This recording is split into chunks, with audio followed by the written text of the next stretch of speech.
या थांब या सगळ्याचं येते. काय वाटते कशी निवडणूक झाली आहे आणि गुलाल उधळण्याची संधी 22 तारखेला मिळणार आहे का? मी गुलाल मागून ठेवला आहे, त्याच्यामुळे 22 तारखेला आपण सगळेजण 11 वाजेपर्यंत उधळायला आले तरी काही प्रॉब्लेम नाही. किती वाजता किती मतदान पडेल साधारणतः? मी सांगितलं ना, मॅजिक फिगरपेक्षा 20-30 आगावचं पडेल, नक्की पडेल. ते तर म्हणतात 350 पार 400 मग मी पण म्हणतोय ना, माझ्याकडे जर मॅजिक फिगरपेक्षा 20-30 आगाव आहे, त्यांच्याकडे 350 कसं असू शकते? ते कदाचित पाकिस्तानहून आयात करणार असतील मतदान. पाकिस्तानहून कसं?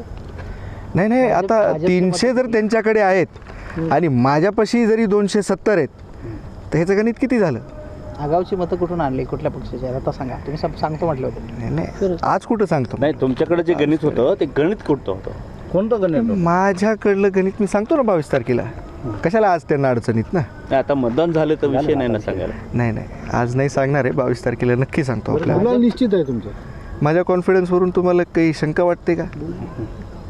बरं, आता काल सुषमा तुमच्या अष्टीकर साहेबांच्या बद्दल चतुर म्हणून ट्विट केली. नाही ठीक आहे, चतुर तर मी आहे, त्याच्याशिवाय राजकारणी कसं म्हणून झालो असतो नाही का? आणि सुषमाताईंनी माझ्याबद्दल काहीतरी लिहिणं हे म्हणजे जरा अतिशयोक्ती झाले. कारण मी आजपर्यंत आत्ताही 1 तासाभराखाली मिलिंद नार्वेकर साहेबांना बोललेलो. मी माझी बाईटसुद्धा क्लिअर केलेली. मी त्या टायमाला अंतिम टप्प्यात होतो प्रचाराच्या, आणि त्यावेळेस त्यांनी असं लिहिलं का मला मतदान करू नये. मला मतदान करू नये म्हणजे कुणाला करा? तर त्यांचा रोग कुणाकडे होता? आणि ह्या ताई कधीतरी असंच काहीतरी बोलतात म्हणूनच हे लोक कदाचित नाराज झाले असावे, आणि बाकी काही याला काही हे कारण नाही आहे. माझं उद्धव साहेबांसोबतही बोलणं झालं आहे, माझं नार्वेकर साहेबांसोबतही बोलणं झालं आहे. मला काँग्रेसनी अधिकृतरित्या व्हीप बजावून मला मतदान करायला सांगितलं आहे. मी माझी भूमिका फार स्पष्ट केली होती की मी आघाडीसोबत होतो, राहणार आहे. त्याच्यामुळे कुणालाही आता त्या ताईंना काय गडबड होती आणि कसली त्यांना माझ्याबद्दल आकस होता, मग देव जाणे. त्यांनी बोलायला पाहिजेत होतं खासदार साहेबांवर, पण विनाकारण मला त्यामध्ये भरडायचं कारण नव्हतं.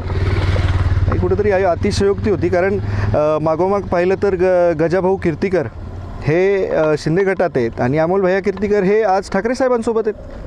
मग ते स्वीकार्य होऊ शकतात, तर कृष्णा पाटील का बरं नाही?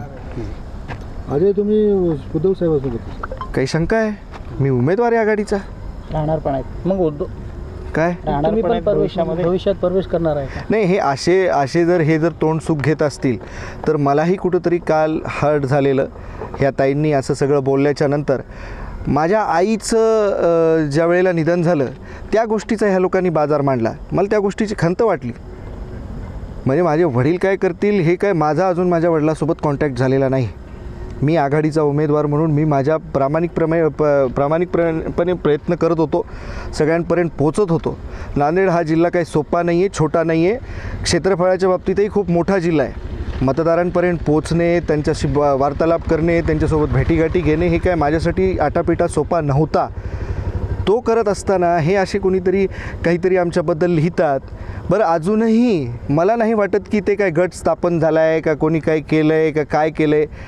आज फक्त बैठकीला ते लोक हजर नव्हते. म्हणजे मीही अजूनही तितकाच अज्ञानी आहे जितकं सगळे लोक आहेत.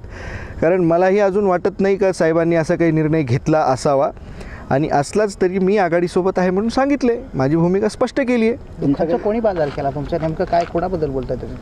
कशाचा दुःखांचा बाजार नेमका कोणी केला? नाही, मला माहीत नाही. हे आपल्या चॅनलच्याच माध्यमातून आलं की साहेबांना कोणीतरी सांत्वन नाही केलं वगैरे. मला नाही वाटत असं एवढं बालिशपणा कोणी करेल, किंवा कोणी सांत्वन किंवा कोणी वाढदिवसाच्या शुभेच्छा वगैरे दिल्या नाही म्हणून असं कोणीतरी करेल. एवढे बालिश कोणीच नाही आहेत. त्यामुळे ह्या सगळ्या गोष्टीचा अफवा आहेत. आणि मी विनंती करणार आहे आपल्या मीडियाच्या माध्यमातून, माझ्या वारलेल्या आईच्याबद्दल चुकूनही कुणीही बाजार करायचा नाही. हे कुठंतरी राजकीय नेत्यांना हे शोभण्यासारखी गोष्ट नाही. कुणाच्या तरी पर्सनल आयुष्यावर जाऊन असं काहीतरी बोलणे आणि कुणाच्या तरी दुःखद प्रसंगावर असं काहीतरी बोलणे हे कुठंतरी फार चुकीचं आहे. त्या दुःखातून आमचा परिवार आजही सावरलेला नाही आहे, आणि त्या जखमेवर जर कोणी मीठ चोळत असेल तर हे फार चुकीची गोष्ट आहे. मी स्पष्ट शब्दामध्ये या गोष्टीचा निषेध करतो. हे असं आष्टीकर साहेब म्हणलेत का कुठं मीडियावर? नाही. या तुम्हाला कधी काही रेकॉर्डमध्ये आहे का आपल्या? मग ही गोष्ट आलीच कुठून? आणि ती आष्टीकर साहेब म्हणजे माझी आई आहे ती, जे कोणी आमच्या घरचं जे व्यक्ती वारलं आहे ना ती माझी आई आहे. त्याबद्दल आपल्याला बोलायचा अजिबात नैतिक अधिकार नाहीच आहे. आपण आष्टीकर साहेबांबद्दल बोलत असताना ती माझीसुद्धा आई आहे, ह्यासुद्धा गोष्टीचं आपण भान ठेवलं पाहिजे. आष्टीकर साहेब आता कुठे आहेत? हे मला कल्पना नाही आहे. मी आपल्याला सांगितलं ना, ज्या वेळेसपासून त्यांचा फोन बंद झाला आहे त्यावेळेसपासून आमचीही फॅमिली तेवढ्याच टेन्शनमध्ये आहे का फोन कोणाचाच लागत नाही आहे. आणि योगायोग असा आहे का त्यांनी त्यांची गाडीसुद्धा नेलेली नाही आहे, त्यांच्यासोबत त्यांचा PA पण नाही आहे. त्यामुळे कुठल्या दुसऱ्या माध्यमातून त्यांचा संपर्क होईल असं कोणी माध्यम माझ्याकडे तरी नाही आहे. तर तुमचे वडील आहे, तुम्ही पोलिसांमध्ये तक्रार काय केली नाही का? कुठे गेले, काय गेले? अहो ते सुज्ञ आहेत, समजलं. समर्थ आहेत, खासदार आहेत. मी खासदाराची कंप्लेंट करू? नाही कुठे गेले? कुठे गेले तुम्ही म्हणले ना, संपर्क होत नाही. संपर्क होत नाहीये. येतील नाही, एवढे. मागच्या वेळेला जेव्हा बंड झाला होता तेव्हा बऱ्याच आमदारांच्या पत्नींनी किंवा त्याच्या नातेवाईकांनी पोलीस ठाण्यामध्ये वगैरे तक्रारी दिल्या होत्या आणि आम्ही तक्रार देतोय असं पण माध्यमांशी ते बोलले होते. असं काही नाही, मी असं काही कुठलाही प्रकार करणार नाही आहे. बघूया. मला आजही वाटतं का माझे वडील वापस येतील. त्यांच्या मनामध्ये काय आहे हे मलाही कल्पना नाही आहे. आपण पाहिलं असेल तर या महिन्याभरामध्ये मी माझ्या प्रचारात गुंतलेलो होतो, त्यामुळे मला फारसा हे काय बाहेर काय घडते किंवा त्यांच्या आयुष्यात काय घडते हे मला कदाचित थोडंसं या महिन्यात तरी माहीत नव्हतं. बरं दादा, कालच्या जेवढ्या बातम्या झाल्या त्याच्यावरनं सॉरी याच्या माध्यमातून कालच्या ज्या बातम्या सगळ्या झाल्या त्याचा मतदानावर काही परिणाम झाला? कसलाच परिणाम नाही झाला. आव्हान काय करायला आष्टीकर साहेबांना तुम्ही मीडियाच्या माध्यमातून?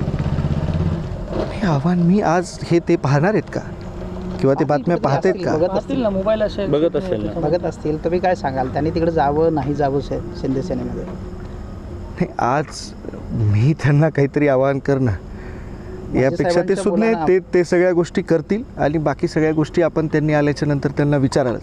मी आज पुरतं तरी मी माझ्या निवडणुकीपुरतं आपल्याला बोलू शकतो. मी आघाडीत होतो, आहे, राहणार आहे. मी एवढ्या गोष्टी स्पष्ट केलेल्या आहेत. पण याचबरोबर सुषमाताईंनी जे काही तोंडसुख आमच्या परिवारावर घेतलं आहे किंवा माझ्यावर किमान तरी घेतलं आहे, त्या गोष्टीचा म्हणजे मला खूप त्या गोष्टीचं हर्ट झालं. मी पक्षासाठीच ह्या ठिकाणी उमेदवार म्हणून उभा आहे. माझ्या वडिलांनी काही केलं असेल किंवा नसेलही केलेलं, त्या गोष्टीच्या फक्त एका अफवेवर हे जर सगळ्या काही गोष्टी होत असतील तर हे कुठंतरी फार चुकीचं आहे. सुषमाताई मला म्हणाल्या का मी फार जास्त काय